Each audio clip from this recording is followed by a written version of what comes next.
Bana, mambo yamekuwa mengi kweli kweli katika mitandao mbalimbali ya kijamii mara baada ya klabu ya Simba hapo jana kuzuiliwa na mabounsa wa klabu ya Dar es Salaam Young Africans wasiingie uwanjani kufanya mazoezi katika muda muafaka ambao ulipangwa. Sasa basi, klabu ya Simba hapo jana usiku walitoa taarifa kwamba wao hawatocheza mchezo huo mpaka watu ambao wamehusika kuwazuia kuingia kiwanjani watakapopewa adhabu, kwa maana kwamba klabu ya Simba ilitoa taarifa kwa umma. Sasa basi, hii leo Ali Kamwe, afisa habari wa klabu ya Dar es Salaam Young Africans, ametia neno kuhusiana na klabu ya Simba kususa mchezo wa dabi ambao unatakiwa kupigwa hii leo katika dimba la Benjamin Mkapa jijini Dar es Salaam.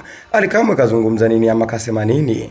Utafahamu ndani ya video hii. Cha kufanya ni kubonyeza alama ya kusubscribe ili uwe mtu wa kwanza kupata video mbali kutoka hapa Bongo Sopa Media.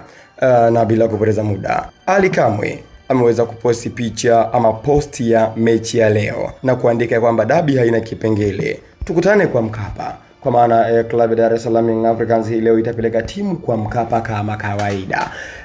Lakini tukiangalia Simba, je, yupo sahihi ama Yanga wako sahihi? Katika kifungu cha 45 cha kanuni za ligi, kwa maana bodi ya ligi walitoa kanuni hizi ambazo kanuni hii ya 45 inasema hivi: timu ngeni itafanya mazoezi kwenye uwanja wa mechi angalau mara moja kabla ya siku ya mechi katika muda tarajiwa wa mchezo husika.